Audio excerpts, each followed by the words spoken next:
introduction abrupte. Qui je suis? Je suis l'un de ces millions d'êtres humains qui sont nés sur cette terre et qui voudraient qu'elle ne soit pas détruite et qui voudraient que dans le futur, il y ait d'autres millions d'êtres humains qui puissent en profiter parce qu'elle est magnifique.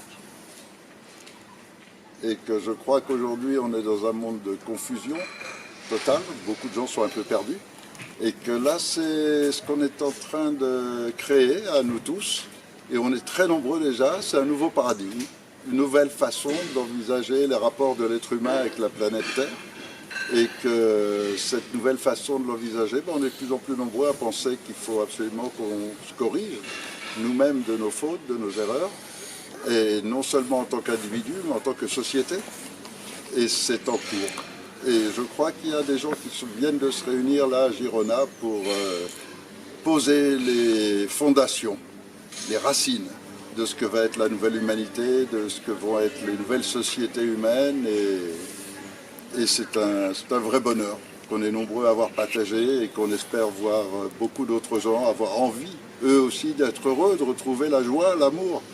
Et c'est tellement à notre portée. C'est vrai.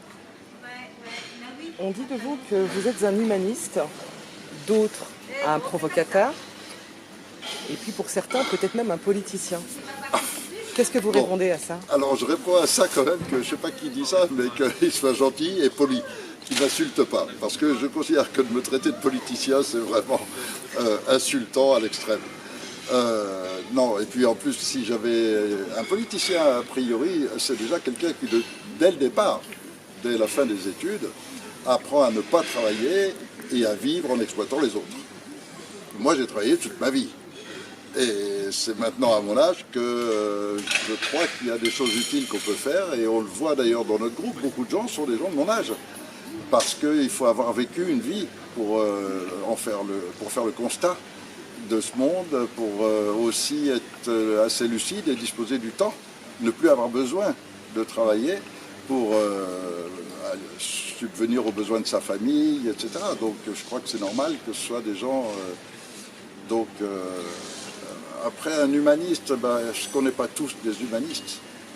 Un humaniste, c'est être conscient de ce qu'est l'humanité et de l'aimer pour ce qu'elle est, et d'avoir envie de la voir évoluer en tant qu'humanité, c'est-à-dire que chaque individu grandisse dans cette notion. Et je crois qu'il faut quand même qu'on fasse attention à ces gens qui voudraient dénaturer l'humain.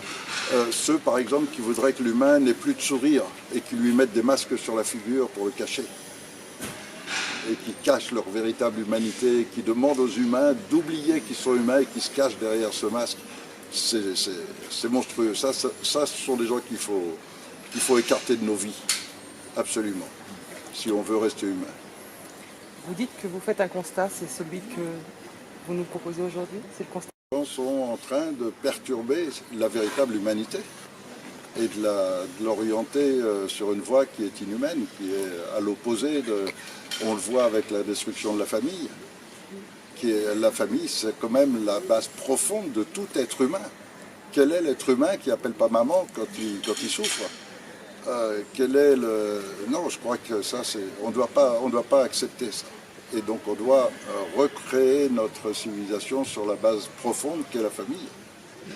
Et qu'à partir de là, tout reste bien naturellement. Vous avez écrit un livre qui s'appelle Démosophie. Oui. Est-ce que vous pouvez nous en dire un mot? Ce livre, je l'ai écrit en 2003-2004, parce que, ayant du temps et constatant justement ce qui était en cours et ce qui était sur le point de se produire, j'ai essayé d'avertir mes contemporains, c'est-à-dire d'essayer de dire au monde, voilà, attention, voilà ce qui est en train de se passer, voilà vers quoi ça nous dirige. Et malheureusement, je n'ai pas su donner assez d'importance à ce livre, ou je ne sais pas pour quelle raison, il n'a pas été assez connu. Et malheureusement, tout ce que je disais dedans est arrivé, et on est en plein dedans maintenant, et on arrive à ce niveau de confusion où la démosophie n'est pas un livre négatif qui ne fait que révéler tout ce qui était caché et qui a amené à ces situations. C'est aussi un livre très positif, dans la mesure où c'est un exemple d'autres paradigmes, d'une autre façon d'orienter la société, de nous organiser, une autre manière de nous organiser pour vivre sur cette planète en harmonie avec elle et entre nous. Et je crois que ce qui est offert comme modèle qu'offre la démosophie, c'est un modèle. Je ne dis pas que c'est le meilleur, je ne dis pas qu'il est unique, je dis que dedans, il y a beaucoup de choses dans lesquelles beaucoup de gens se retrouvent. Parce que ça correspond simplement à la logique, au bon sens, pas plus que ça. Alors le Conseil national de transition, eh bien, c'est vraiment aujourd'hui un outil politique pour permettre que tout le monde puisse se joindre à un nouveau paradigme de société destiné à créer l'harmonie entre les humains et entre les humains, leur planète et les autres espèces.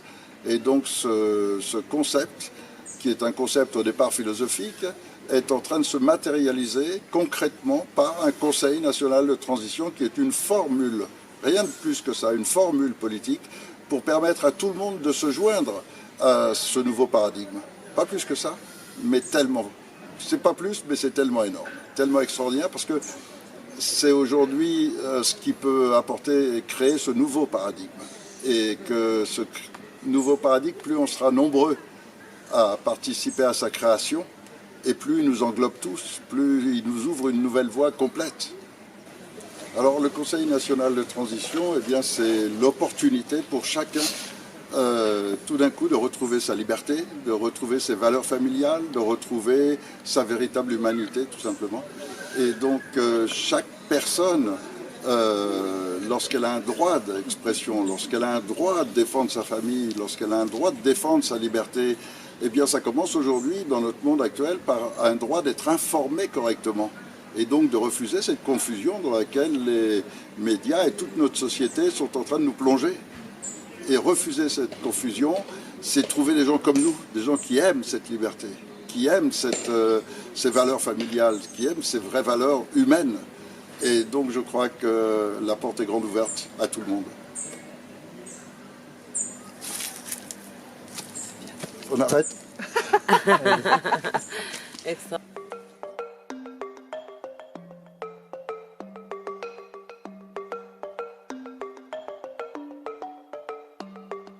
Ô grand roi qui dirigeait la terre, ô grand roi, respectez nos droits. Ô grand roi qui détruisait la terre, ô grand roi, respectez nos droits. Tant d'insolence et d'absence pour ce monde égaré, dans ce monde où le mal est considéré comme le bien, dans cette vallée infernale de péché, de dédain, chacun pour soi reçoit la récolte du malin. Par ses dents serrées, il t'enchaîne et déchaîne une haine insatiable dépassant tes pensées, des protocoles d'accords par ses cols blancs égarés, des théories qui s'étiolent sur des mariages insensés. Quel est le pire? Le pire aujourd'hui je ne sais. Sur le banc des martyrs, des vampires assoiffés, sous leur barbe assassine, des innocents apeurés. Trop de larmes, de bombes, de sang coulé.